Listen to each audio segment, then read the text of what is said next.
Hello guys, my name is Harshit continuing with our reverse engineering topic.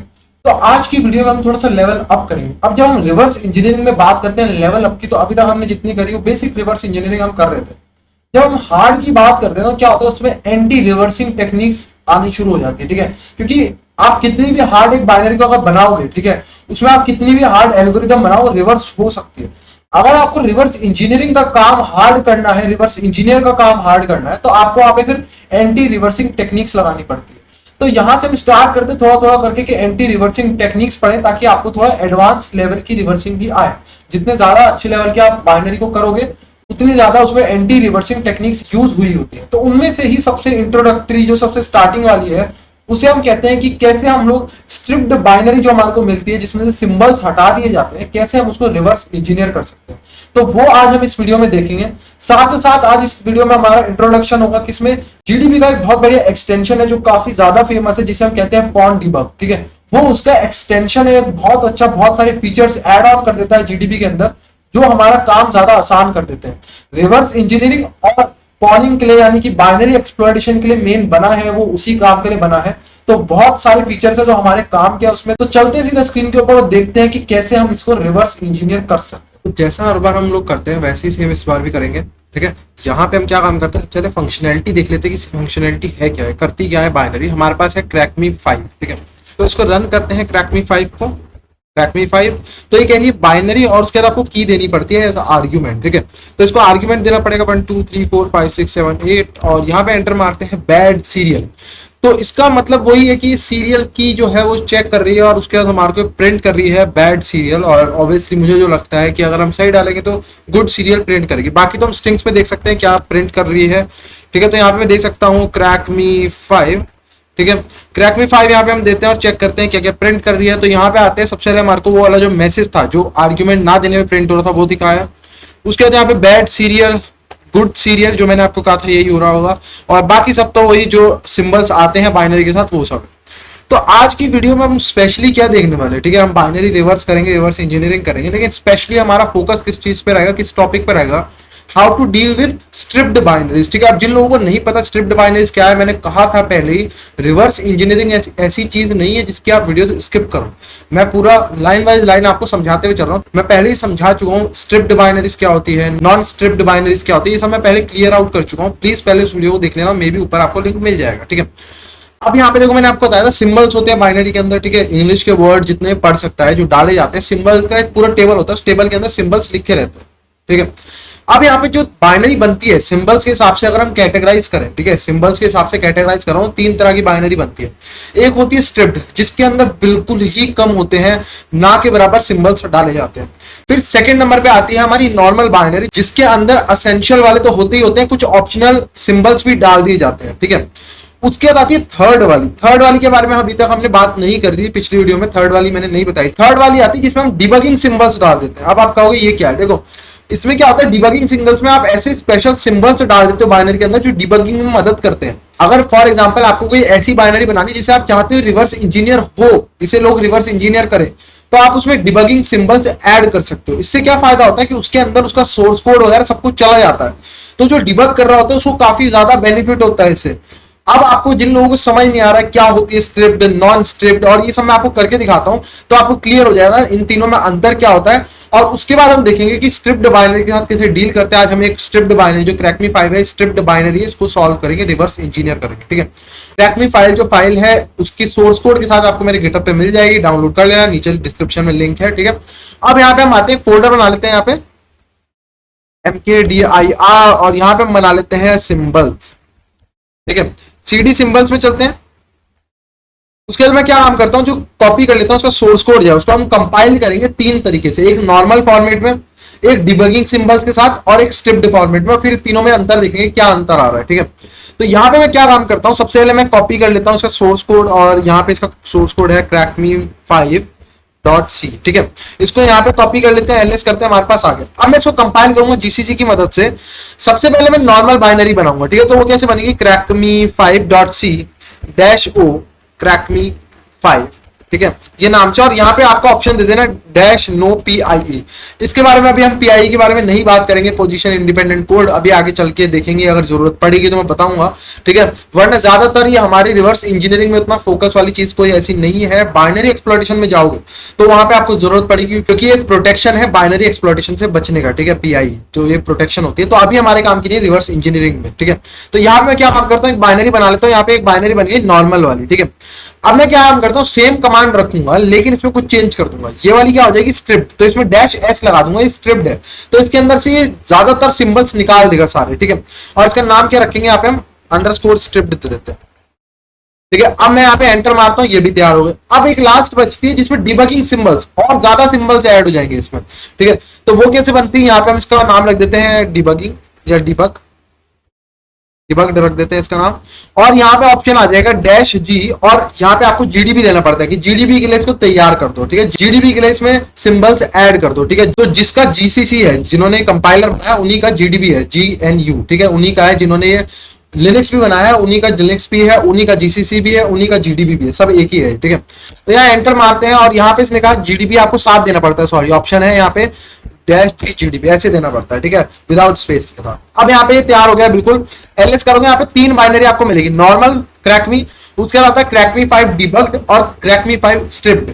अब इनमें देखते हैं हम इसको क्या काम करेंगे। आज हम यूज करेंगे GDB का एक एक्सटेंशन, एक प्लगइन, ठीक है, जिसका नाम है पॉन डिबग। तो यहाँ पे मैं उसको दिखा देता हूँ आपको क्या करना है। आप यहाँ पे लिख दो pondbg और वो इंस्टॉल हो जाएगा। तो इसका फायदा क्या है, देखो ये सबसे पहले तो बना ही एक्सप्लॉइट डेवलपमेंट और रिवर्स इंजीनियरिंग के लिए, ठीक है, ये बना ही उसी पर्पस के लिए यहाँ पे। तो GDB का एक प्लगइन है जो कि बना है यहाँ पे hardware hackers, reverse engineer, exploit developers, इनके लिए स्पेशली बना है। और भी है इसके अलावा यहाँ पे, जैसे जेफ आता है, पैडा आता है, लेकिन पॉन डिबग सबसे अच्छा है, सबसे लेटेस्ट है और सबसे ज्यादा फीचर्स अच्छे हैं इसके अंदर, एडवांस फीचर है, ठीक है। तो हम इसका यूज करेंगे। आपको कुछ नहीं करना, बस आपको इंस्टॉल कैसे करना है, गिट क्लोन करो इसको, ठीक है। गिट क्लोन करने के बाद उसके बाद इसकी डायरेक्टरी में जाओ, जिस डायरेक्टरी में आया होगा पॉन डिबग वाली, उसमें जाओ और सेटअप स्क्रिप्ट को रन कर दो। बस इतना काम करना है, सेटअप हो जाएगा, आपको कुछ करने की जरूरत नहीं। अब इसका फायदा क्या है हमारे, देखो जब भी आप नेक्स्ट इंस्ट्रक्शन करते हो तो क्या होता है, आपको दोबारा से पूरा सोर्स कोड देखना पड़ता है, ठीक है, आप कहाँ पे हो, फिर रजिस्टर्स करना है तो इन्फो रजिस्टर्स करोगे, ये सब आपको कमांड बार बार लिखने पड़ते हैं। लेकिन इसके साथ क्या है, इसका यूजर इंटरफेस बहुत अच्छा है। ये क्या काम करता है, आपको सारे रजिस्टर साथ में दिखा देता है, सारा जितना असेंबली का कोड है एक जगह पे दिखा देता है, स्टैक दिखा देता है, काफी कुछ चीजें आपकी आसान कर देता है। अब मैं आपको दिखाता हूं कैसे करना है। आपको नॉर्मल GDB लिखना, अपने आप ये पॉन डिबग में ही खुलेगा, ठीक है। और हम पहले खोल लेते हैं क्रैकमी 5 स्ट्रिप्ड, ठीक है। सबसे पहले हम खोलेंगे क्रैकमी 5 स्ट्रिप्ड, तो यहाँ पे स्ट्रिप्ड वाली खोल लेते हैं, ठीक है। यहाँ पे हमने दे दिया ये। अब यहाँ पे आपको दिखेगा, यहाँ पे क्या कह रहा है, नो डिबगिंग सिंबल्स फाउंड, ठीक है। मैंने आपको बताया डिबगिंग सिंबल्स अलग से आते हैं, एक जो सिर्फ किसके अंदर होंगे, डिबग्ड वाली के अंदर। इसके अंदर हमने बोला है कि डिबगिंग सिंबल्स को ऐड करो। अभी आपको दिख जाएंगे क्या है डिबगिंग सिंबल्स, समझ आ जाएगा, ठीक है। तो यहाँ पे क्या होगा, जितने भी अभी मैं कमांड रन करूंगा, अगर मैं कोई कमांड स्पेसिफिक पॉन डिबग का रन करूंगा तो बता दूंगा, वरना सारे कमांड आप नॉर्मल GDB, वनीला GDB जिसे हम बोलते हैं, उसमें रन कर सकते हो, कोई टेंशन लेने वाली बात नहीं है। जो लोग नहीं कर रहे हैं पॉन डिबग को इंस्टॉल, अगर आप कर रहे हो तो कोई टेंशन नहीं। अगर आप नहीं कर रहे तो मैं बता दूंगा कौन कौन से कमांड सिर्फ पॉन डिबग में चलेंगे, और उसका ऑल्टरनेटिव बता दूंगा मैं आपको GDB के लिए, ठीक है। तो यहाँ पे मैं क्या काम करता हूँ, यहाँ पे मैं करता हूँ इन्फो फंक्शंस। ये एक छोटा सा एग्जांपल है, सिर्फ इसी से नहीं होता, लेकिन आपको यहाँ पे देख के समझ आ जाएगा। देखो इसने कितने फंक्शंस बताए, ये सिर्फ 3 ही फंक्शंस बता पाया और कुछ नहीं बता पाया। इसके अंदर मेन है नहीं है, ठीक है। और ना इसमें आप ट्राई भी करोगे ना डिसअसेंबल मेन, देखो मैं करता हूँ डिसअसेंबल मेन, ठीक है। यहाँ पे इसको समझ नहीं आ रहा क्योंकि ये कह रहा है सिंबल टेबल है ही नहीं, मुझे कुछ समझ नहीं आ रहा मेन है क्या, किसको डिसअसेंबल करूं, कुछ समझ नहीं आ रहा। तो इसको क्विट करते हैं। अब यहाँ पे हम क्या काम करेंगे, नॉर्मल वाली खोलेंगे, ठीक है, क्रैकमी 5 नॉर्मल वाली, ठीक है। अब मैं यहाँ पे क्या काम करूंगा, इन्फो फंक्शंस करूंगा, इन्फो फंक्शंस करा। अब यहाँ पे देखोगे तो इसने भी सेम कहा कि डिबगिंग सिंबल्स नहीं मिले, डिबगिंग सिंबल्स नहीं मिले, सिंबल्स मिले, डिबगिंग वाले नहीं मिले मुझे, ठीक है। अब यहाँ पे देखते हैं तो यहाँ पे नॉन डिबगिंग सिंबल्स जो इसको इसके अंदर मिले, तो उसमें हमारा मेन फंक्शन और चेक की फंक्शन आ गया है, ठीक है, यहाँ पे आ गया ये। तो अब आप इसको डिसअसेंबल वगैरह कर सकते हो, ये नॉर्मल बाइनरी जो हम करते हैं, ठीक है। अब आता है यहाँ पे लास्ट आता है जिसमें हम डिबगिंग सिंबल ऐड कर देते हैं, डिबग्ड वाले डाल देते हैं यहाँ पे। अब आप देखना इसमें अंतर क्या आता है, ठीक है, इन्फो फंक्शंस। अब ये यहाँ पे देखो क्या कह रहा है, reading symbols from crackme 5 debugged, और इससे ये नहीं बोला कि no symbols found, no debugging symbols found, क्योंकि इसको मिल गए हैं डिबगिंग सिंबल। अब यहाँ आप कहोगे तो इसने मेन फंक्शन वगैरह सब उड़ाई दिया, तो फायदा क्या, इससे बढ़िया तो वही नॉर्मल वाली क्रैकमी थी, उसमें कम से कम मेन चेक की फंक्शन तो दिखाया था। तो अगर आप ध्यान से देखोगे तो अब आपको दिख जाएगा यहाँ ऊपर एक और ऑप्शन आ गया है, ऑल डिफाइंड फंक्शंस। इसके अंदर ही आपको बहुत अच्छे से बताता है कौन कौन से फंक्शन यूजर के डिफाइंड है, ये सारे तो आते ही है, ठीक है, ये सारे हर बाइनरी में मिलेंगे, लेकिन ये यूजर ने कौन कौन से डिफाइन करे यहाँ पे इसने बता दिया। तो यहाँ पे अगर आप देखोगे तो यहाँ पे इसने बताया है, एक है यहाँ पे चेक की फंक्शन, जिसका आर्ग्यूमेंट तक बता देता है, क्या आर्ग्यूमेंट ले रहा है, कैसे ले रहा है, पॉइंटर टाइप ले रहा है, कैरेक्टर टाइप ले रहा है, सब बता देता है, ठीक है। सेम ऐसे इसने बता दिया, मेन है, मेन क्या ले रहा है, एक int टाइप आर्ग्यूमेंट ले रहा है, कैर टाइप आर्ग्यूमेंट ले रहा है, सभी हमारे को बता देता है। और भी फायदा है, अब आप कहोगे इतने से फायदे के लिए मैं क्यों करूंगा ये सब, ठीक है, मेहनत। देखो यहाँ पे और भी फायदा है। अब इसके साथ क्या होता है, जो डिबग्ड वाली बाइनरी आती है इसके साथ सोर्स कोड भी आ जाता है पूरा। कैसे देख सकते हो आप, यहाँ पे लिस्ट कमांड लिख दो, जैसे आप लिस्ट लिखोगे तो आपको दिख जाएगा यहाँ पे सोर्स कोड भी इसका पूरा इंक्लूड होता है, बाइनरी के अंदर इसका सोर्स कोड भी आ जाता है सी वाला। तो ये इसका सोर्स कोड है पूरा, ठीक है। अब आपको मेन का सोर्स कोड देखना है, मेन लिखो तो आपको मेन का यहाँ पे सारा सोर्स कोड मिल जाएगा। तो ये फायदा है यहाँ डिबग के साथ, और डिबग के साथ आपको बहुत सारे सिंबल्स मिलते हैं इंक्लूडिंग द सोर्स कोड। तो ये यहाँ पे तीनों में अंतर है, ठीक है। अब आते हैं, ये सब तो इजी है करना, ठीक है, इनके साथ तो आपको यहाँ पे सोर्स कोड वगैरह सब मिल रहा है, मेन फंक्शन देखने को मिल रहा है। मेन काम हार्ड कहाँ पे होता है हमारा, जब हमारे को यहाँ पे स्क्रिप्ट बाइनरी मिलती है जिसके अंदर हमारे को कुछ नहीं बताया जाता, मेन फंक्शन जीडीबी पहचान ही नहीं पाता। अब आप कैसे करोगे, अब आप अपना काम कैसे करोगे जब आप मेन फंक्शन को देख नहीं पा रहे, उसके असेंबली नहीं पढ़ पा रहे, कैसे करोगे, वो हमारा आज का मेन टास्क है। मैं बताता हूँ कैसे डील करना, ठीक है। तो यहाँ पे हम क्या काम करते हैं, बैक चलते हैं, और मैंने यहाँ पे प्रिपेयर कर रखी है हमारी क्रैकमी 5, ये रही, ठीक है, स्क्रिप्ट है पहले से। तो इसको जीडीबी में खोल लेते हैं, क्रैकमी 5, ठीक है, पॉइंट डिबग में खुल जाएगी। उसके बाद आएगा यहाँ पे नो डिबगिंग सिंबल्स फाउंड, ठीक है। अब यहाँ इन्फो फंक्शंस करोगे तो आपको कुछ नहीं मिलेगा, आप कोशिश भी करोगे कि डिसअसेंबल मेन, यहाँ पे इसको मेन भी नहीं मिलेगा। अब मैं आपको बताता हूँ क्या करना है। तो क्या होता है, जब हम लोग सी की एक बाइनरी को कंपाइल करते हैं जीसीसी के साथ, ठीक है, तो जीसीसी उसमें काफी सारे फंक्शंस अपनी तरफ से ऐड ऑन करता है, ठीक है। तो उनमें से दो फंक्शन होते हैं, एक होता है अंडरस्कोर स्टार्ट और एक होता है अंडरस्कोर लिप्सी स्टार्ट मेन, ठीक है, अंडरस्कोर लिप्सी स्टार्ट मेन, ये फंक्शंस होते हैं दो। अब क्या होता है, जब हमारा मेन फंक्शन है जिसके अंदर हमारा मेन कोड लिखा है वो डायरेक्टली कॉल नहीं होता, जैसे आप बाइनरी को रन करते हो डायरेक्टली वो कॉल नहीं होता, ठीक है। सबसे पहले एक फंक्शन होता है अंडरस्कोर स्टार्ट, वो कॉल करता है, बाइनरी जैसे रन होती है तो वो फंक्शन सबसे पहले रन करता है, तो वो फिर फंक्शन कॉल करता है लिप्सी स्टार्ट मेन फंक्शन को, ठीक है। एक फंक्शन होता है लिप्सी स्टार्ट मेन, वो उस फंक्शन को कॉल करता है और फिर लिप्सी स्टार्ट मेन फंक्शन को कॉल करता है। समझ आ रहा है, यहां पे मेन फंक्शन से पहले दो फंक्शन और कॉल होते हैं। तो अब हमारे को क्या काम करना पड़ेगा, पहले हमारे को देखना पड़ेगा उन दो फंक्शन को हम फॉलो करेंगे, ठीक है, उन दो फंक्शन को फॉलो करेंगे और वही फंक्शन आगे जाके फिर मेन को कॉल करेंगे तो हमारे को मेन मिल जाएगा। आप डायरेक्टली ऐसे मेन नहीं निकाल सकते, आपने लिख दिया ब्रेक मेन तो ब्रेक कर देगा मेन पे, ऐसा नहीं काम करेगा।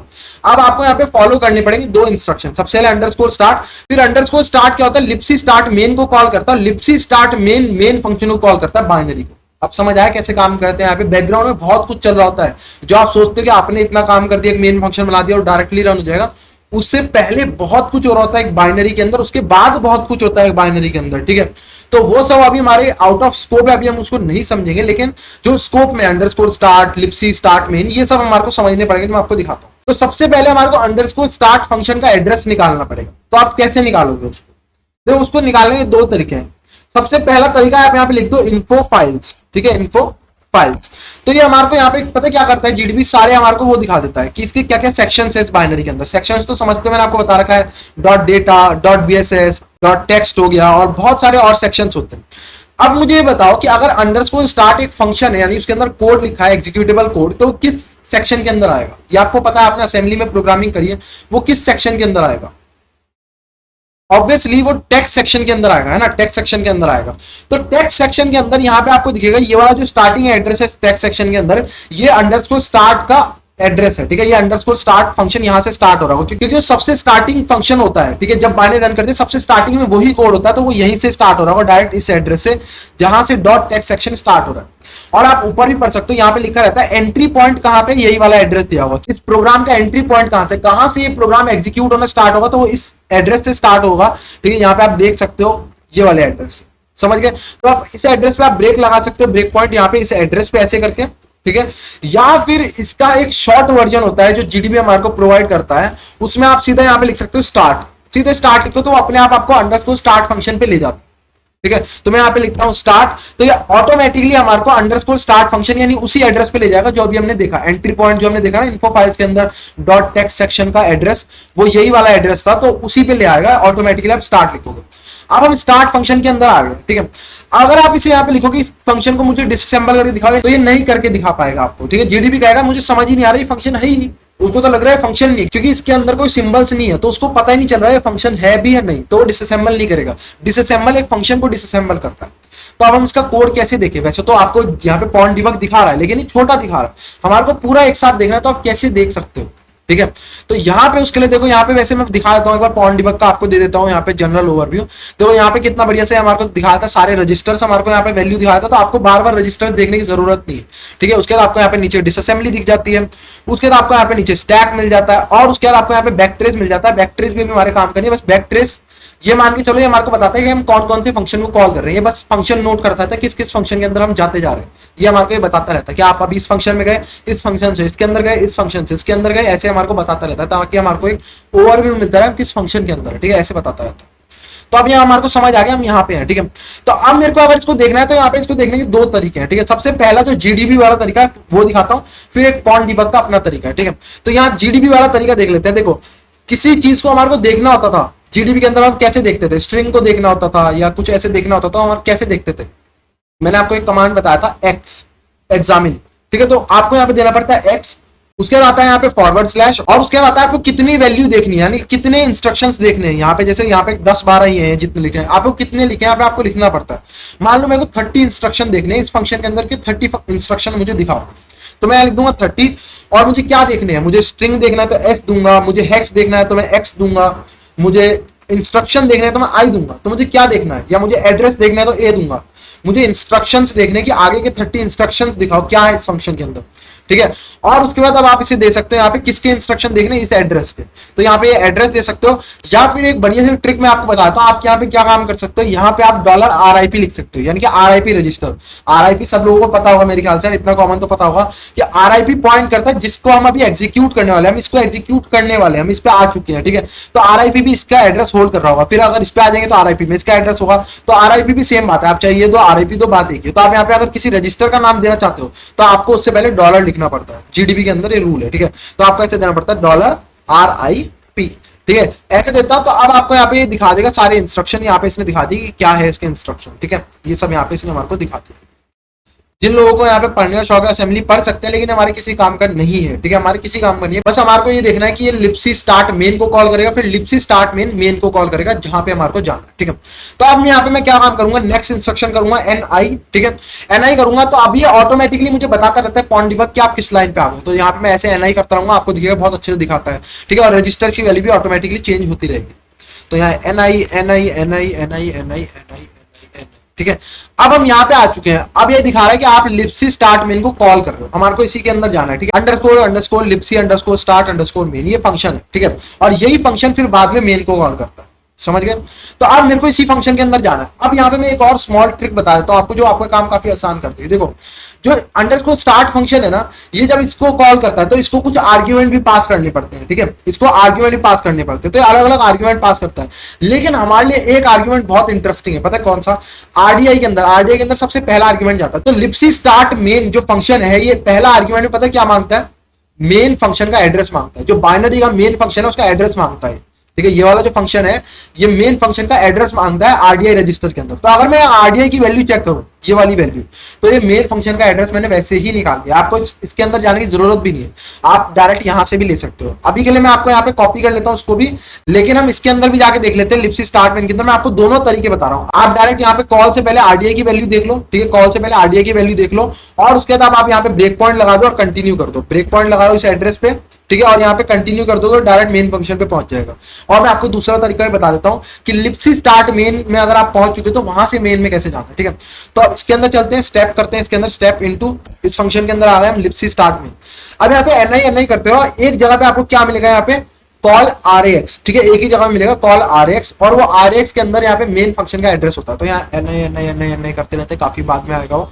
इंस्ट्रक्शन पे नजर रखना। ठीक है, तो मैं यहाँ पे करता जाता हूँ, ये है कॉल RBX, इस पे ध्यान मत देना, कॉल RAX आएगा। ठीक है, कॉल RAX आ गया है, कॉल RAX हमारा। ठीक है, ये आ गया हमारा कॉल RAX। अब ये वाला जो एड्रेस है, अगर देखोगे तो मैंने पिछला एड्रेस जो कॉपी करा था, वो जो मैंने वहां से आरडीआई के अंदर से कॉपी करा था वो वाला, और ये वाला आपको सेम मिलेगा। तो अब आप यहां से स्टेप इनटू कर सकते हो डायरेक्टली, बात एक ही पड़ती है हर तरीके से, आपको जैसे भी करना है, आप चाहे वहां पे आरडीआई की वैल्यू उठाओ चाहे यहां से जाओ, बात एक है। अब आपको मेन चाहिए था, मेन मिला दिया मैंने, 99% आपको सेम ही मिलेगा, ऐसे ही होता है। सबसे पहले अंडरस्कोर स्टार्ट को कॉल होता है, उसके बाद लिप्सी स्टार्ट मेन को कॉल होता है, उसके बाद सीधा मेन फंक्शन को कॉल हो जाता है, 99% सेम मिलेगा। और अलग होते हैं, एक्सेप्शनल केसेस हमेशा आते हैं, हर जगह पे हो सकते हैं, लेकिन अभी हमारा मेन फोकस है, आपको ज्यादातर 99% सेम ही मिलेगा। अब आप मेन फंक्शन के अंदर लैंड कर जाओगे, जैसे ही मैं इसके अंदर एनआई मत कर देना, एनआई का मतलब क्या होता है, नेक्स्ट इंस्ट्रक्शन, तो इस लाइन पे आ जाएगा। हम करेंगे एसआई, स्टेप इनटू, इसके अंदर जाओ, कॉल के अंदर जाओ, तो स्टेप इनटू एसआई करेंगे। हम मेन फंक्शन के अंदर आ चुके हैं, पधार चुके हैं मेन फंक्शन के अंदर, ठीक है। अब ये मेन फंक्शन हमारा आ चुका है। मैं यहाँ पे ब्रेक पॉइंट भी लगा देता हूँ, क्योंकि अगली बार अगर मान लो मेरे को इसको रन करना पड़ा, तो मैं बार बार क्या वही स्टेप फॉलो करूंगा, पहले अंडरस्कोर स्टार्ट में, फिर लिप्सी स्टार्ट में, फिर वो यहाँ होगा, तो मैं इस एड्रेस पे ब्रेक पॉइंट लगा देता हूँ, और फिर अगली बार जब मैं रन करूंगा तो डायरेक्टली यहीं पे आके रुक जाएगा, ठीक है। तो मैं यहाँ पे क्या काम करता हूँ, यहाँ पे लगाता हूँ। अब आपको नॉर्मली जीडीबी में तो पता है ब्रेक पॉइंट कैसे लगता है, बी स्टार और उसके बाद एड्रेस देना पड़ता है, ठीक है, ऐसे। लेकिन अगर आपको पॉइंट डिबग के तरीके से लाना है तो आप डायरेक्ट बीपी लिख के और एड्रेस दे दो, बात एक ही है, ठीक है। ब्रेक पॉइंट तो इसमें आपको स्टार नहीं देना पड़ता, बस आप इससे बच जाते हो, तो आप बीपी लिख सकते हो ब्रेक पॉइंट के लिए, ठीक है। और मैं एक स्मॉल ट्रिक और बताता हूँ, जो लोग माउस यूज करते हैं, माउस तो पता होगा, ये मत कहना माउस नहीं पता, ये देखा होगा आप लोगों ने, माउस होता है ये, ठीक है। तो इस माउस में आपको क्या काम करना है, आप बस किसी पे भी डबल क्लिक करो, किसी वैल्यू पे, जैसे ये डबल क्लिक करो, सेलेक्ट हो गई, और जैसे ही आप इसका जो बीच का रोल वाला बटन होता है ना, रोल वाला जो होता है, ठीक है, एक होता है राइट क्लिक लेफ्ट क्लिक, उसके बीच में जो रोल होता है उसको क्लिक करोगे तो वो चीज यहाँ पे पेस्ट हो जाएगी। टर्मिनल का ये एक हैक कह लो, छोटा सा हैक है टर्मिनल का, कि आप किसी चीज पे डबल क्लिक करते हो और उसके बाद आप यहाँ पे बीच वाला बटन दबाते हो माउस का, ठीक है, जो रोल वाला होता है बटन, वो यहाँ पे पेस्ट हो जाता है। तो आपको कॉपी पेस्ट करने की आपसे कोई जरूरत नहीं है, जिन लोगों को नहीं पता था मैं उनको बता रहा हूँ, ठीक है। यहाँ पे आपने इस पे डबल क्लिक करा, देन आप माउस व्हील का सेंटर वाला बटन जैसे क्लिक करोगे वो यहाँ पे पेस्ट हो जाएगा अपने आप। तो आपको कॉपी पेस्ट सबसे करने की जरूरत नहीं है, और आपका काफी टाइम सेव हो जाएगा इससे, ठीक है। कंट्रोल शिफ्ट सी दबाओ या फिर राइट क्लिक करके कॉपी करो, वो सब करने की अब आपको जरूरत नहीं पड़ेगी। ओके, अब यहाँ पे हम इस पे ब्रेक पॉइंट लगा लेते हैं बीपी करके, ठीक है। यहाँ पे आ गया। तो वैसे तो मैंने यहाँ पे थोड़ा सा एड्रेस में गलती कर दी है, मैंने एक बाद वाला एड्रेस दे दिया, लेकिन कोई खास फर्क नहीं पड़ेगा, हमारे को बस किसी भी तरह यहाँ आके रुकना है ना, हमारे कोई खास फर्क नहीं पड़ेगा। तो मैंने इसकी जगह पे गलती से इसको कॉपी पेस्ट कर दिया, ठीक है। ओके, सो यहाँ पे हमारा ब्रेक पॉइंट लग चुका है। अब मैं यहाँ पे देखता हूँ कि इसके अंदर है क्या, इसके अंदर इस फंक्शन के अंदर यहाँ पे पूरा कोड क्या है, मुझे ये देखना है मेन फंक्शन के अंदर। तो मैंने एक तरीका तो आपको बताया, एग्जामिन करो, कितने 20 कर लेते हैं, इंस्ट्रक्शन करो और $RIP दे सकते हो, या फिर आप पूरा एड्रेस दे सकते हो कॉपी पेस्ट करके। तो मैं $RIP पसंद करता हूँ देना, ऐसे दे सकते हो। तो बात वही है, यहाँ पे आ जाएगा, और यहाँ पे अभी तक रिटर्न नहीं आया, तो मैं यहाँ पे क्या काम करता हूँ, 22 कर देता हूँ उसको, ठीक है। तो 22 रिटर्न जैसे आएगा इसका मतलब ये फंक्शन एंड हो गया। लास्ट में आपको पता है ना, सबसे एक फंक्शन के एंड में रिटर्न इंस्ट्रक्शन आता है। तो यहाँ पे मैं क्या काम करता हूँ, 23 अभी भी नहीं आया है, 25 कर देते हैं डायरेक्ट, अभी भी नहीं आया है, ओके 30। तो ये आ चुका है यहाँ पे, ये तो ये है पूरा मेन, यहाँ पे यहाँ से यहाँ तक का ये पूरा मेन है, ठीक है, ये यहाँ तक का रिटर्न तक, तो ये मेन है। तो अब हमारे को पता चल गया मेन फंक्शन है, और आपको वैसे ही पता चल जाएगा जैसे यहाँ पे रिटर्न पे एंड हो गया। अगर आपको पता करना है कि नया फंक्शन कहाँ से स्टार्ट हो रहा है, तो आप इस इंस्ट्रक्शन को देख सकते हो। ज्यादातर फंक्शन की स्टार्टिंग में आपको सेम इंस्ट्रक्शन ही मिलेंगे, ये वाले स्टैक फ्रेम क्रिएट कर रहे होते हैं, तो आपको दिखेगा ज्यादातर इसी टाइप के फंक्शन चल रहे होंगे, ठीक है, ये वाले और ये वाले स्टैक फ्रेम यहाँ पे क्रिएट हो रहा है, तो ज्यादातर कॉमन रहते हैं स्टार्टिंग के कुछ इंस्ट्रक्शन, ठीक है। तो अब मुझे मिल चुका है यहाँ पे, आप ऐसे देख सकते हो। मैं एक और बढ़िया तरीका आपको बता देता हूँ यहाँ पे पॉन डिबग वालों के लिए, ठीक है, जो जीडीबी वालों के लिए नहीं है, जीडीबी वालों के लिए ये वाला तरीका है। पॉन डिबग अगर आप यूज कर रहे हो तो आप यहाँ पे यूज कर सकते हो नियर पीसी, ठीक है, नियर पीसी। मैंने आपको बताया था आरआईपी को, ठीक है, आरआईपी रजिस्टर को पीसी भी बोलते हैं, ठीक है, आरआईपी रजिस्टर को पीसी बोलते हैं, प्रोग्राम काउंटर। तो यहाँ पे इसका मतलब है पीसी के आसपास, यानी कि आरआईपी रजिस्टर के आसपास जो भी इंस्ट्रक्शन है उन सबको मेरे को दिखाओ। तो यहाँ जैसे ही एंटर मारेंगे तो आपको यहाँ पे रंग बिरंगे तरीके से थोड़ा सा ज्यादा अच्छे से दिख जाएगा। और जितने भी आपको देखने यहाँ पे मेरे को मान लो देखना है 27, तो मैं डायरेक्ट 27 दूंगा तो 27 इंस्ट्रक्शन दिख जाएगा। तो क्या इन दोनों में कोई अंतर है? अगर मैं नियर पीसी यूज करूं या फिर मैं एग्जामिन कमांड यूज करूं, इन दोनों में कोई अंतर है? हाँ, अंतर है, ठीक है। मैं आपको दिखाता हूं क्या है। तो अगर मैं नियर पीसी यूज करता हूं तो नियर पीसी क्या है कि आपको यहाँ पे तो कुछ कुछ जगह पे, जैसे आप यहाँ पे देखोगे, जैसे यहाँ पे तो यहाँ पे क्या हो रहा है, यहाँ पे कुछ कैलकुलेशन हो रही है, प्लस हो रही है आरआईपी की वैल्यू ये, और फिर वो आरडीआई के अंदर जा रही है। ये हमारे को यहाँ पे कमेंट करके दिखा पाता कि वो वैल्यू क्या होगी प्लस करने के बाद, जो कि जीडीबी ऑटोमेटिकली कर लेता। तो अगर मैं यहाँ पे एग्जामिन वाला कमांड यूज करूंगा तो अब आपको दिखेगा वो ऑटोमेटिकली यहाँ पे बता देता है कि ये अगर आपके काम का है तो आप एग्जामिन वाला यूज करो, अगर ये कमेंट्स आपके काम के नहीं है तो आप नियर पीसी यूज करो, बात एक ही पड़ेगी, दोनों में सेम ही काम होता है, ठीक है। तो अब मैं यहाँ पे क्या काम करता हूँ, मैं एनआई करता हूँ और मैं देखता हूँ कोड क्या कर रहा है, ठीक है, एनआई। ओके, तो अब आप देखोगे यहाँ पे कंपेयर हो रहा है, ठीक है। कंपेयर क्या हो रहा है, यहाँ पे 2 से कंपेयर हो रही है ये वाली वैल्यू, ठीक है, ये वाली वैल्यू 2 से कंपेयर हो रही है। और उसके बाद अगर ये इक्वल होती है, अगर ये 2 के इक्वल होती है तो ये हमारे को जंप करा जाएगा कहाँ पे, आगे कहीं पे जंप कराएगा, देख लेते हैं अभी कहाँ पे जंप कराएगा। और अगर ये नहीं होती तो उसके बाद ये कहाँ ले जाएगा हमारे को, यहाँ से यहाँ ले जाएगा, यहाँ ले जाएगा, यहाँ ले जाएगा और ये एग्जिट करा जाएगा। ठीक है, तो इसका मतलब यहाँ पे कोई चीज प्रिंट करता है उसके बाद एग्जिट कर जाता है। मैं देख के समझ चुका हूँ ये आर्ग्यूमेंट के लिए बोल रहा होगा कि आर्ग्यूमेंट की कम से कम लेंथ 2 होनी चाहिए। हमारे को बोलता है ना बाइनरी दो की दो, तो ये आर्ग्यूमेंट चेक कर रहा है। अगर आपको फिर भी देखना है तो मैं आपको दिखाता हूँ। यहाँ पे आप एग्जामिन कमांड लिखो, मैं बताता हूँ एग्जामिन क्यों बोल रहा हूँ मैं आपको। एग्जामिन लिखते हैं, यहाँ पे आपको दिखेगा ये जो एग्जिट है इससे पहले यहाँ पे पुट्स कॉल हो रहा है। इट्स पुट्स के अंदर आरडीए के अंदर हम देख लेते हैं क्या वैल्यू जा रही है, इस चीज को ये प्रिंट कर रहा है। तो एग्जामिन करता हूँ उसको स्ट्रिंग की तरह, तो यहाँ पे क्या है बाइनरी और की, ये प्रिंट करेगा इस चीज को और फिर आपको पता है उसका तो एग्जिट ही कर जाएगा। तो इसका मतलब हमारे को 2 आर्ग्यूमेंट डालने पड़ेंगे जो कि हमने नहीं डाला, हमने रन डायरेक्टली कर दिया। तो मैं रन करूंगा और एक आर्ग्यूमेंट के साथ लिखा, तो 1 2 3 4 5 6 7 8 एंटर मारते हैं, रन हो गया। हम अपने ब्रेक पॉइंट पे आ गए जहां पे हमने ब्रेक पॉइंट दिया था। इस बार हमारे को कुछ मेहनत करने की जरूरत नहीं पड़ी। एन आई करते हैं और इस बार ये हमारे को बता भी देता है। पॉन डिबग का एक और बढ़िया फायदा, ये हमारे को बताता है जंप होगी या नहीं होगी। अगर टिक है तो जंप होगी वरना नहीं होगी। ठीक है, तो एन आई करते हैं। उसके बाद यहाँ पे हम आते हैं, नीचे चलते चलते हैं, अभी कुछ मेरे को ऐसा खास दिख नहीं रहा है। अब इस फंक्शन को यहाँ पे कॉल कर रहे हैं, देखते हैं इस फंक्शन के अंदर अभी क्या है। अब यहाँ पे हम एक चीज और देख रहा हूँ मैं, आरडीआई के अंदर यहाँ पे इससे पहले इसको कॉल करने से पहले आरडीआई के अंदर आरएक्स मूव हो रहा है। इसका मतलब इसको आर्ग्यूमेंट भी पास करा जा रहा है। ठीक है, क्योंकि आरडीआई के अंदर वैल्यू जा रही है, इसका मतलब आर्ग्यूमेंट पास करा जा रहा है। आरएसआई के अंदर कोई वैल्यू नहीं जा रही, इसका मतलब इसको एक ही आर्ग्यूमेंट पास करा जा रहा है आरडीआई के अंदर। ठीक है, अगर 2 आर्ग्यूमेंट होता आरएसआई के अंदर भी जाता फिर, और 3 होते तो आरडीएक्स के अंदर भी जाता, लेकिन यहाँ पे सिर्फ आरडीआई के अंदर जा रहा है और आरएक्स के अंदर। आरएक्स के अंदर क्या है यहाँ पे हम देख लेते हैं, ये चीज आरएक्स के अंदर है। और मोस्ट प्रोबेबली जो मुझे अंदाजा है, ठीक है, मुझे पक्का नहीं, आई एम नॉट श्योर, लेकिन मेरा इनपुट जो है शायद उसके अंदर जा रहा है। ठीक है, मैं पक्का नहीं, लेकिन फिर भी मैं एक बार यहाँ पे स्टेप इनटू करके देखते हैं और फिर हम समझने की कोशिश करते हैं क्या है। ठीक है, ऐसा ही करते हैं, इसके अंदर चलते हैं। यहाँ पे हम इस फंक्शन के अंदर आ गए। अब मैं क्या काम करूंगा, सेम वही नियर पीसी कर लेते हैं अभी के लिए।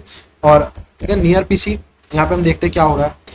ओके, उसके बाद यहाँ पे हम देखते हैं इसके अंदर क्या हो रहा है। अब आरडीआई के अंदर हमारा आर्ग्यूमेंट था, इसको याद रखना, आरडीआई के अंदर हमारा आर्ग्यूमेंट था, उसको इस लोकेशन पे मूव करता है। ठीक है, ये मैं समझ गया। उसके बाद इस लोकेशन को आरएक्स के अंदर मूव करता है। ठीक है, उसके बाद आरएक्स की वैल्यू को वापस आरडीआई के अंदर मूव करता है और उसके बाद एचटीआर लेन को कॉल कर देता है। यानी कि जो भी आर्ग्यूमेंट इसको दिया गया है, ठीक है, इस फंक्शन को जो भी आर्ग्यूमेंट दिया गया है उसकी लेंथ निकाल रहा है, क्योंकि उसी सेम चीज को घुमा फिरा के आरडीआई के अंदर वापस डाल दिया गया। ठीक है, पहले देखो आरडीआई से इस जगह पे डाला, फिर इस जगह से आरएक्स के अंदर डाला और फिर आरएक्स से वापस आरडीआई के अंदर ही डाल दिया गया। ठीक है, और उसके बाद यहाँ पे एसटीआर लेन को कॉल कर दिया। अब एसटीआर लेन क्या काम करेगा, उस वैल्यू की लेंथ निकाल के देगा और आरएक्स रजिस्टर के अंदर रिटर्न कर देगा। फिर नेक्स्ट पे आते हैं, यहाँ पे कंपेयर कर रहा है, जो भी लेंथ आई होगी उसको कंपेयर कर रहा है 10 से, यानी कि हेक्स 10, हेक्स 10 का मतलब 16। ठीक है, तो इस 16 से उसकी लेंथ कंपेयर करता है। अगर तो वो इक्वल होती है 16 के, ठीक है, अगर वो इक्वल है लेंथ 16 के, तो उसके लिए हमारे को जंप कराता है A0 पे। A0 पे हम देखते हैं क्या चीज है, A0 ढूंढो, A0 यहाँ पे आ जाते हैं हम। ठीक है, उसके बाद यहाँ पे 0 मूव करा जाता है इस लोकेशन के अंदर और जंप करा देते हैं हमारे को E6 पे। अब E6 ढूंढो कहाँ है, ये रहा E6। ठीक है, इस जगह पे हमारे को जंप कराता है और नीचे के इंस्ट्रक्शन अभी गायब है, तो मैं यहाँ पे क्या काम करता हूँ, यहाँ पे 30 कर लेते हैं। ठीक है, E6 पे आए थे हम लोग, ऊपर चलते हैं। E6 ढूंढो कहाँ है, E6। यहां से फिर ये सारे फंक्शंस को यहाँ पे कॉल करता हुआ चलता है। और अगर फॉर एग्जांपल वो वाला जो कंपेयर था वो नॉट इक्वल टू होता तो क्या होता, हम तब ये भी देख लेते हैं साथ में। ठीक है, अगर ये इक्वल टू नहीं होता तो ये इस इंस्ट्रक्शन पे जाता, ये जंप ना लेके इस पे आता और उसके लिए जंप कर जाता 202 पे, 202 यहाँ पे ये ऐड करता है इसके अंदर और ये रिटर्न कर जाता, यानी कि बस ये एग्जिट कर जाता प्रोग्राम को, क्योंकि ये वापस मेन में रिटर्न करता और मेन क्या दिया, एग्जिट कर जाता। तो मेरे को यहाँ पे समझ आ गई कि मेरे को अब जो भी है इस कंपेयर को इक्वल कराना पड़ेगा 16 के। जो लेंथ है हमारी वैल्यू की, जो लेंथ है वो 16 के इक्वल करानी पड़ेगी, जितना मेरा अंदाजा। ठीक है, अब देखो मैंने आप लोगों को डीकंपाइलर समझा दिया, तो मैं इतना ज्यादा यहाँ पे देखो कितनी सारी चीजें यहाँ पे हो रही है। अगर आप देखोगे कैलकुलेशन यहाँ पे काफी सारी हो रही है, ऐड हो रहा है, सब्ट्रैक्ट हो रहा है, कंपेयर हो रहा है, मूव हो रहा है, ली हो रहा है, बहुत कुछ हो रहा है यहाँ पे।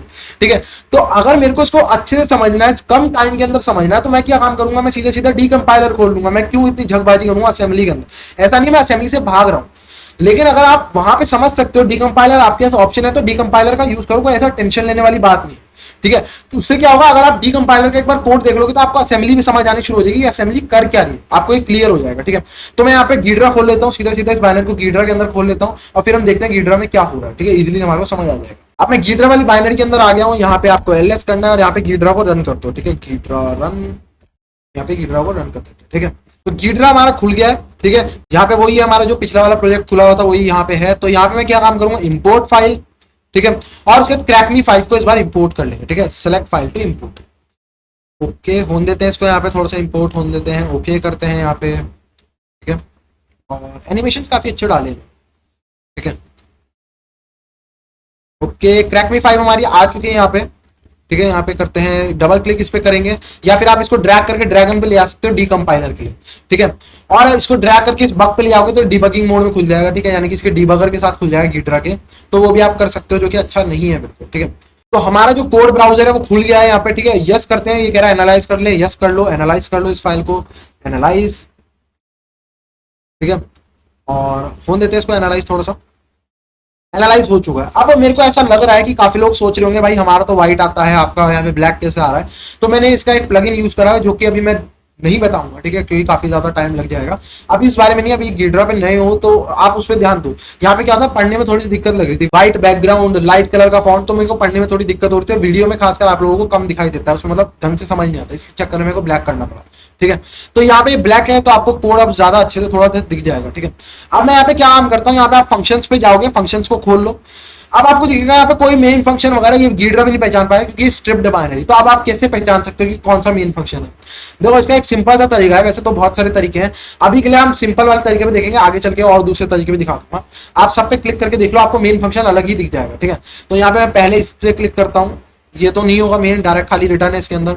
यहाँ पे इस पे क्लिक करते हैं, ये भी नहीं लग रहा है मेन, ठीक है।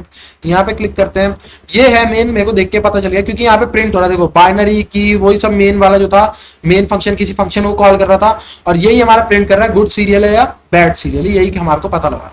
तो हम आ चुके हैं यहाँ पे मेन फंक्शन के अंदर। अब मैं क्या काम करूंगा, सबसे पहले इस मेन फंक्शन को यहाँ पे चेंज करूंगा, इसका नाम वगैरह चेंज करके मेन कर देते हैं, ताकि अगली बार के लिए हमारा काम आसान हो जाए, ठीक है।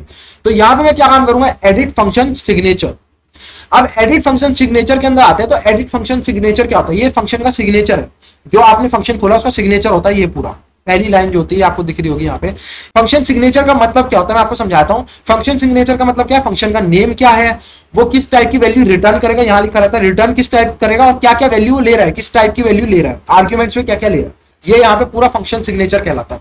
किस टाइप की वैल्यू इनपुट ले रहा है, किस टाइप की वैल्यू आउटपुट दे रहा है, ये पूरा मिला के फंक्शन सिग्नेचर बनता है। तो आउटपुट जिस टाइप की देगा वो यहाँ आता है, और किस टाइप का वो इनपुट ले रहा है वो यहाँ आता है, ठीक है, आर्ग्यूमेंट की। तो मुझे पता है कि मेन फंक्शन यहाँ पे मोस्ट प्रोबेबली अगर आप देखोगे भी तो यहाँ पे क्या रिटर्न कर रहा है, जीरो। जीरो किस टाइप का होता है, इंटीजर टाइप का होता है। तो ये किस टाइप का रिटर्न कर रहा है, यहाँ पे मैं इंट कर देता हूँ, इसको चेंज करके इंट टाइप का रिटर्न कर रहा है वैल्यू, ठीक है। उसके बाद इसका नाम चेंज कर देते हैं, यहाँ पे हम इसको कर देते हैं, ये है मेन फंक्शन, ठीक है। अब जिन लोगों को सी प्रोग्रामिंग का थोड़ा सा नॉलेज है उनको पता होगा कि यहाँ पे आर्ग्यूमेंट हम मेन फंक्शन को कैसे पास करते हैं। आर्ग्यूमेंट पास करने का मेन फंक्शन को एक तरीका है, ठीक है, ऐसे नहीं आप अंधाधुन कुछ भी पास कर सकते हो, बहुत सारे तरीके हैं, स्टैंडर्ड एक ही तरीका है इसको पास करने का, वो मैं आपको बताता हूँ। देखो int argc, total number of argument जिसके अंदर सेव रहता है, आर्ग सी बोलते हैं आर्ग्यूमेंट काउंटर, ठीक है।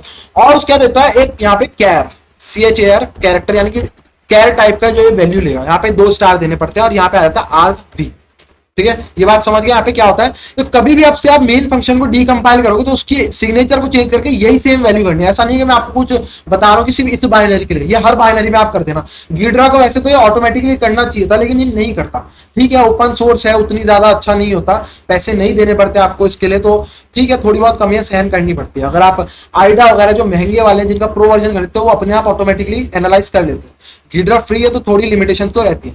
खुद आपको मेन फंक्शन का यहाँ पे सिग्नेचर चेंज करके ये करना पड़ेगा। Int argc argument, total number of argument इसके अंदर स्टोर होते हैं, ऑब्वियसली वो इंटीजर टाइप होगा, total number of argument number ही होंगे, कितने आर्ग्यूमेंट स्टोर है नंबर। और क्या आता है, कैरेक्टर टाइप आर्ग वी, यानी कि आर्ग वी के अंदर क्या आता है, सारे आर्ग्यूमेंट जो होते हैं वो आर्ग वी के अंदर आते हैं, ठीक है। और वो कैरेक्टर टाइप का होता है, कैरेक्टर आर्ग्यूमेंट स्टोर होते हैं इसके अंदर, सारे आर्ग्यूमेंट इसके अंदर स्टोर होते हैं। इसको ओके कर दोगे तो अब आपका प्रोग्राम जो है पहले से आपको काफी इजी दिखने लग जाएगा और समझ भी आने लग जाएगा। आप देखना जब आप उसको सॉल्व कर रहे हो तो उस कोड को पढ़ना, खासकर इस वाली लाइन को पढ़ना, ठीक है। और उसके बाद जब आप ये चेंज कर दोगे सिग्नेचर तो आपको दिखेगा पूरा कोड ही बदल जाएगा, ठीक है। तो यहाँ पे अब हम देखते हैं क्या हो रहा है, आपको ये पढ़ के ज्यादा अच्छे से समझ आएगा एज कंपेयर टू असेंबली, ठीक है। तो यहाँ पे क्या हो रहा है, सबसे पहले एक वेरिएबल डिक्लेयर करता है i_var1, उसके अंदर चेक करता है कि total number of argument, argument counter क्या वो नॉट इक्वल्स टू 2 है। अगर वो नॉट इक्वल्स टू 2 है, ठीक है, अगर उसने 2 आर्ग्यूमेंट नहीं दिए, एक बाइनरी का नेम और एक की, अगर ये नहीं दिया तो आप प्रिंट कर दो बाइनरी देनी है और की देनी है, ठीक है। तो आपको यहाँ पे ये हो रहा है, अब आपको समझ आ गया होगा क्या चेक कर रहा है। और उसके बाद एग्जिट कर जाता है अगर उसने नहीं दिया, ठीक है। उसके बाद आता है यहाँ पे नीचे आते हैं, उसके बाद यहाँ पे एक फंक्शन को कॉल करता है विद आर्गवी के अंदर जो पहला आर्ग्यूमेंट है। आर्गवी के अंदर मैंने आपको क्या बताया था, क्या होता है आर्गवी, एक लिस्ट होती है, ठीक है। एरे के बारे में जिनको पता है, लिस्ट के बारे में क्या होता है, लिस्ट के अंदर बहुत सारी चीजें स्टोर हो सकती है, ठीक है। एक लिस्ट के अंदर बहुत सारी चीजें हो सकती है, तो इस लिस्ट के अंदर क्या होता है, सारे आर्ग्यूमेंट्स स्टोर होते हैं, ठीक है। इस लिस्ट के अंदर आर्गवी एक लिस्ट होती है, उसके अंदर सारे आर्ग्यूमेंट्स जितने भी प्रोवाइड करे गए होते हैं बाइनरी के, वो स्टोर होते हैं। तो पहला आर्ग्यूमेंट क्या होता है, पहला आर्ग्यूमेंट हमेशा बाइनरी का नेम होता है, पहला आर्ग्यूमेंट हमेशा बाइनरी का नेम होता है। सेकंड आर्ग्यूमेंट जो भी हम देते हैं, जैसे की दी मैंने, तो सेकंड आर्ग्यूमेंट है, ठीक है। तो यहां पे इसने बोला है आर्ग्यूमेंट वन, आर्ग्यूमेंट वन का मतलब क्या है, की या बाइनरी का नेम। तो यहां पे मैंने आपसे थोड़ी ट्रिकी चीज पूछी, क्योंकि आर्ग्यूमेंट वन क्या है, यहाँ पे की है आर्ग्यूमेंट वन, इस बात को याद रखना। क्यों, क्योंकि प्रोग्रामिंग में काउंटिंग जीरो से स्टार्ट होती है, तो यहां पे अगर ये बोलता है कि आर्गवी जीरो, तो मैं समझ जाता बाइनरी का नेम, लेकिन इसने बोला आर्गवी वन, तो argv1 का मतलब है सेकंड आर्ग्यूमेंट जो कि हमारी की थी, तो ये हमारे की को पास कर रहा है इस फंक्शन को, ठीक है, इस फंक्शन को। तो मैं इस फंक्शन का नेम भी चेंज कर देता हूं, मुझे पता है कि की को चेक ही कर रहा होगा जहां तक मुझे उम्मीद है, तो मैं इसका रीनेम कर देता हूं इस फंक्शन को यहाँ पे, और इसका नाम रख देता हूं चेक की। आप कुछ भी रख सकते हो जो भी आपको डिस्क्राइब करे ये फंक्शन कर क्या रहा है। ओके कर लेते हैं, इस फंक्शन का नेम भी चेंज हो गया चेक। उसके बाद जो इसकी रिटर्न वैल्यू आ रही है उसको इसके अंदर स्टोर कर रहा है, एडिट कर देते हैं इसका नाम भी रीनेम वेरिएबल, और इसका नाम हम रख लेते हैं रिटर्न वैल्यू, इसका नाम रिटर्न वैल्यू रख लेते हैं। अब अगर ये कह रहा है कि इफ रिटर्न वैल्यू जो इसने रिटर्न करी अगर तो वो जीरो है, अगर ये रिटर्न करता है जीरो, तो इसका मतलब ये सही सीरियल की है, यानी कि मैंने सही सोचा था, यही फंक्शन बता रहा है कि सीरियल की सही है या नहीं, ये की सही है कि नहीं, यही फंक्शन बता रहा है। अगर ये फंक्शन रिटर्न करता है कि जीरो, तो इसका मतलब ये सही की डाली थी, और अगर आप ये कुछ और रिटर्न करता है, जीरो के अलावा कुछ भी रिटर्न करता है, तो आप प्रिंट कर दो बैड सीरियल की। समझ गए इस बात को। अब मेन आता है ये वाला फंक्शन क्या काम है, ठीक है। तो इस फंक्शन पे चलते हैं, यहाँ पे डबल क्लिक करते हैं, यहाँ पे आ गए। अब आपको दिखेगा यार ये तो बहुत ही खतरनाक फंक्शन है, क्या काम कर रहा है। तो मैंने आपको बताया कि अपनी तरफ से गिडरा थोड़ा सा हार्ड कर देता है कोड को, हमारे को उसको बताना पड़ता है कि कैसे कैसे करो, ठीक है। तो यहाँ पे सबसे पहले ये बताओ, ये पैरम वन नहीं, इसको रीनेम कर दो, इस वेरिएबल को रीनेम कर दो की, ये है की हमारी, ठीक है। आपको जैसे जैसे मैं यहाँ पे रीनेम करता रहूंगा चीजों को, आपको दिखेगा कोड बहुत ज्यादा इजी हो जाएगा पढ़ने में, ठीक है। तो मैं यही कहता हूँ हमेशा सबसे पहले चीजों को रीनेम करो। उसके बाद यहाँ पे इसका फंक्शन सिग्नेचर भी चेंज कर दो, और ये इंट टाइप का रिटर्न कर रहा है वैल्यू, हमें पता है या तो ये जीरो रिटर्न करके कुछ और, तो ये इंट ही टाइप का कर रहा है, अनडिफाइंड नहीं, इंट हो जाएगा, ठीक है। बाकी सब तो सेम ही है, इंट। अब ये हमारे को पता चल गया। अब हम इसका कोड पढ़ने की कोशिश करते हैं। यहाँ पे डिक्लेयर करता है कुछ चीजों को, उसके बाद हम देखते हैं यहाँ पे क्या। उसके बाद ये करता है str लेंथ की लेंथ निकालता है, जो की हमने दी है उसकी लेंथ निकालता है। तो इसके अंदर मैं यहाँ पे रीनेम कर देता हूँ, इसका यहाँ पे नाम हो जाएगा यहाँ पे की, यहाँ पे की लेंथ देते हैं, की लेंथ है इसके अंदर, ठीक है। की लेंथ है, यहाँ पे आ गया हमारा की लेंथ इसके अंदर स्टोर हो रही है। अब आते हैं यहाँ पे इफ कंडीशन, इफ की लेंथ अगर हेक्स 10 है, तो अब हम यहाँ पे क्या काम करेंगे, इसको राइट क्लिक करो, यहाँ पे इसको डेसिमल में कन्वर्ट करो, ठीक है, हमारी काउंटिंग में। अब आपको ज्यादा अच्छे से समझ आ जाएगा। तो यहाँ पे क्या काम कह रहा है, ये क्या है कि अगर की लेंथ 16 है तब तो कोड एग्जीक्यूट करो, वरना क्या काम करो, अगर नहीं होती लेंथ तो इफ के बाद आप देखो एल्स पे जाएगा ये, और एल्स क्या कर देगा, आई बार की वैल्यू 1 कर देगा और रिटर्न कर देगा 1। तो 1 अगर रिटर्न होगा तो क्या होगा, ये आपने देखा था पहले, अगर जीरो के अलावा कुछ भी रिटर्न होगा, इसका मतलब क्या है, इसका मतलब साफ साफ ये है कि वो बैड की प्रिंट कर दे। तो हमारे को जीरो ही यहाँ पे करवाना है, ठीक है। तो हमारे को यहाँ पे की लेंथ 16 ही डालनी पड़ेगी, यहाँ डिस्क्राइब्ड है, ठीक है।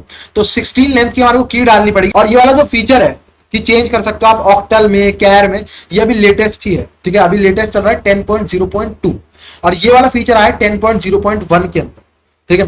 तो ये अभी लेटेस्ट है, गीड्रा के अंदर बिल्कुल लेटेस्ट फीचर आया। तो जिन लोगों पे पुराना गीड्रा है वो चेंज करके लेटेस्ट कर लो, तो ये वाला फीचर आपको मिल जाएगा जिसमें आप वैल्यू चेंज कर सकते हो, ठीक है। उसके बाद हम देखते हैं नीचे क्या हो रहा है, ठीक है। अब यहाँ पे हमारे को पता है कि हमारे को की लेंथ 16 ही डालनी पड़ेगी। उसके बाद यहाँ पे आते हैं, उसके बाद कहता है यहाँ पे एक फॉर लूप चल रहा है, ठीक है। फॉर लूप चलता है, और फॉर लूप यहाँ से यहाँ तक का है पूरा, ये पूरा फॉर लूप है, ठीक है। अब मैं इसको यहाँ पे थोड़ा सा इधर कर लेता हूँ, ठीक है, थोड़ा सा लंबा है ये, ठीक है। अब यहाँ पे आते हैं, और यहाँ पे आपको घबराने वाली कोई बात नहीं, बिल्कुल इजी है। फॉर लूप गीडरा ने अपनी तरफ से हार्ड करा, ठीक है। ये कहता है लोकल 1c = 0। अब मुझे यही देख के समझ आ गया इटरेटर है, इटरेटर समझते हो ना, आई की वैल्यू घूमती है। फॉर आई, जो पाइथन वाले होंगे उनको पता होगा, फॉर आई इन रेंज करते हैं, है ना, आई की वैल्यू 0 1 2 3। तो सेम ऐसी इसमें भी हो रहा है, फॉर लूप के अंदर ये आई है। अब आई को इतना खतरनाक नेम इसने ऐसा दे दिया है इटरेटर को, इस चक्कर में हमारे को हार्ड आ रहा है। तो मैं इसको रीनेम करके आई कर दूंगा ताकि छोटा हो जाए कोड और मुझे समझ भी अच्छे से आए। अब देखो कितना छोटी हो गई है, अब आपको ज्यादा और अच्छे से पढ़ने में आया। अब ये कह रहा है फॉर आई = 0, ठीक है। उसके लिए बोलता है कि str लेन करो की का, और ये की लेन के इक्वल है। ये बिल्कुल सेम लाइन है, यहाँ पे इस पे ध्यान मत दो, ये बेफालतू में इसने ऐड करी है। उसके तो कहता है आई जब तक छोटा है की लेंथ से, की लेंथ से जब तक छोटा है तब तक ये लूप चलेगा, ठीक है, ये वाला लूप तब तक चलेगा। और आई की वैल्यू में +2 करता जा रहा है, ठीक है, +2 करता जा रहा है आई की वैल्यू में, i+2 i+2 i+2 ऐसा हो रहा है। आपको ये पता होगा, ये तो नॉर्मल से लूप है, फॉर लूप, किसी भी प्रोग्रामिंग लैंग्वेज में फॉर लूप पढ़ते हुए पता है, नॉर्मली ऐसा ही होता है, ठीक है। तो यहाँ पे बस ये चीज अलग है कि ये 2 प्लस कर रहा है। नॉर्मली क्या होता है कि आई की वैल्यू में 1 1 1 प्लस होता है, जैसे आई की वैल्यू 0 फिर 1 हो जाएगी, फिर अगली बार आएगा लूप में 2 हो जाएगी, फिर 3 हो जाएगी। यहाँ पे ऐसा नहीं होगा, यहाँ पे क्या होगा, पहली वैल्यू 0 आएगी, उसके 2 हो जाएगी, फिर 4 हो जाएगी, फिर 6 हो जाएगी। यहाँ पे 2 प्लस कर रहा है 1 की जगह पे, ठीक है। अब मैं ये भी समझ गया। अब यहाँ पे आती है इफ कंडीशन। ये इफ कंडीशन क्या कह रही है, सबसे मेन कंडीशन है। अगर ये कंडीशन गलत हो गई एक बार भी, ये लूप के अंदर चल रही है, फॉर लूप के अंदर, ठीक है, और कितनी बार चलेगी, 16 बार। क्यों? क्योंकि ये क्या है, की लेंथ तक चलाओ, जितनी की लेंथ है उतनी बार लूप चलाओ। यहाँ लिखा है ना आई स्मॉलर देन की, यानी कि की लेंथ तक ये चलेगी, इतनी बार चलेगी जितनी बार की लेंथ है, यानी 16 बार ये चलेगी। और ये क्या हम कह रही है, 16 बार ये वाली इफ कंडीशन चेक होगी। एक बार भी ये कंडीशन गलत हुई इफ कंडीशन, तो ये रिटर्न कर देगा 1, जो कि बैड की प्रिंट कर देगा, ठीक है। तो हमारे को हर बार इस इफ कंडीशन को यहाँ पे सही रखना पड़ेगा, गलत नहीं कर सकते। जैसी ये गलत होगी यहाँ पे क्या हो जाएगा, रिटर्न हो जाएगा 1, जो कि हमारे को नहीं करना। तो अब देखते हैं इफ कंडीशन क्या कह रही है, सबसे मेन कंडीशन आ गई, ठीक है। तो ये कहती है यहाँ पे, अभी ये जो इंट वगैरह लिखा है इनको भूल जाओ, अभी के लिए मैं जो समझाता हूँ सिर्फ इस पे ध्यान देना, जो की के आगे स्क्वायर ब्रैकेट वगैरह चीज। की क्या है, की एक स्ट्रिंग है जिसके अंदर हमारी की लिखी है, जो भी हमने पास करी 1 2 3 4 या ABCD जो भी हम दे रहे हैं वो सब, ठीक है। तो अब यहाँ पे हम क्या काम करते हैं, आई की वैल्यू अभी के लिए 0 लेते हैं। स्टार्टिंग में आई की वैल्यू 0 होगी, यहाँ लिखा ना i = 0, सबसे पहले आई की वैल्यू 0 होगी, ठीक है।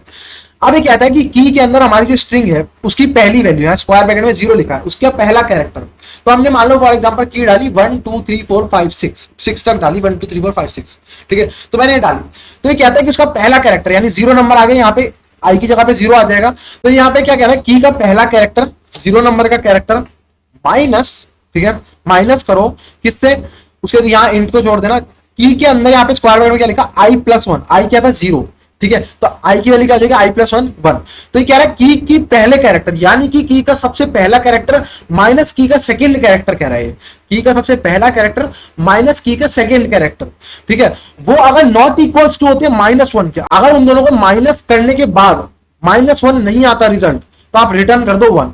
यानी कि हमारे को जो फर्स्ट कैरेक्टर है और सेकंड कैरेक्टर ऐसा डालना पड़ेगा कि अगर उन दोनों को माइनस करेंगे तो वो -1 ही आना चाहिए। अब ऐसा क्या हो सकता है, कोई भी चीज सोचो जिनको आप माइनस करोगे तो -1 आएगा, दुनिया भर की चीजें हो सकती हैं ऐसे। मैं सबसे इजी एग्जांपल आपको बताऊं, क्या हम फर्स्ट कैरेक्टर अगर 1 डालें और सेकंड कैरेक्टर 2 डालें तो क्या होगा, तो यहां पे आ जाएगा 2, इसकी जगह पूरी जगह, इस पूरी की जगह पे आ जाएगा 2, ठीक है, इस पूरी जगह 2, और यहां पे आ जाएगा पहला कैरेक्टर 1। तो यहां पे आ जाएगा 1 - 2 कितना होता है, 1 पहले फिर -2 कितना हो जाएगा, -1 आ जाएगा। तो ये हमने यहाँ पे कंडीशन मैच कर दी। इसको हमारे को यहाँ पे हर बार सही करना है, यहाँ पे जितनी बार भी लूप चलेगा उतनी बार ये कंडीशन सही होनी चाहिए। तो मैं हर बार यहाँ पे इनपुट क्या डालूंगा, 1 2 1 2 1 2 1 2 16 टाइम, क्योंकि हमारा की लेंथ 16 ही होनी चाहिए। तो मैं 16 बार अगर डालू 1 2 1 2 1 2, तो क्या होगा, ये पहली चीज उठाएगा, पहला कैरेक्टर उसको यहाँ पे रख देगा, ठीक है, 1 आ गया यहाँ पे 2 हो जाएगा। समझ गए बात क्या हुई, तो 1 -2 क्या हो जाएगा, -1। तो ये कंडीशन 2 होगा, फिर वो लूप की स्टार्टिंग पे जाएगा। इस बार आई की वैल्यू क्या हो जाएगी, पहले 0 थी, अब आई की वैल्यू क्या हो जाएगी, अब आप कहोगे 1 नहीं होगी, यहाँ पे देखो +2 है, तो आई की वैल्यू हो जाएगी 2। तो 2 का मतलब क्या, थर्ड कैरेक्टर, ठीक है, 0 से काउंटिंग स्टार्ट होती है, 0 1 तो स्किप हो गया। अब यहाँ पे क्या आ जाता है कि यहाँ पे 2 आ जाता है, ठीक है, कि यानी कि की का थर्ड कैरेक्टर माइनस की का फोर्थ कैरेक्टर फिर से -1 आना चाहिए। तो अब आप बात को समझ गए, वही सेम चीज रिपीट हो रही है बार बार, ठीक है। तो मैं यहाँ पे आपको डाल के दिखाता हूँ जो मैंने सोचा है कि सही होगा कि नहीं होगा, ठीक है। तो यहाँ पे मैं डाल के दिखाता हूँ इनपुट। तो मैं यहाँ पे क्या काम करूंगा, यहाँ पे चलते हैं और यहाँ पे इसको क्विट करते हैं और यहाँ पे हम बाइनरी को रन करते हैं, क्रैक मी 5, और यहाँ दूंगा 1 2 1 2 1 2 1 2 1 2 1 2 1 2। कितनी बार हो गया, 16 हो गया क्या, 1 2 3 4 5 6 7 8 9 10 11 12 13 14 15 16, हाँ सही है, 16 की लेंथ का मैंने डाल दिया 1 2 1 2 1 2, एंटर मारू, गुड सीरियल।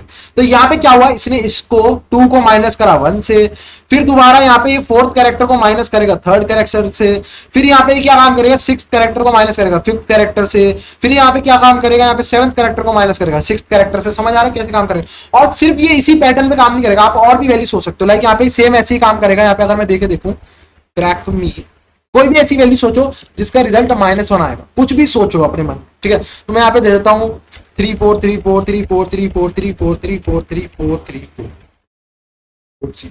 तो ये भी एक कीजन थी, समझ आ गया आपको, और आपको समझ में आ गया स्ट्रिप्ड बाइनरी के साथ कैसे डील करना। थोड़ा सा हार्ड हो जाती है चीजें, ठीक है, क्योंकि आपको काफी कुछ ढूंढना पड़ता है और आपको फंक्शंस नेम वगैरह नहीं दिखाया जाती, तो आपको खुद से करना पड़ता है। लेकिन हाँ ठीक है, एक प्रोटेक्शन एक तरीके से कह सकते हो, ठीक है।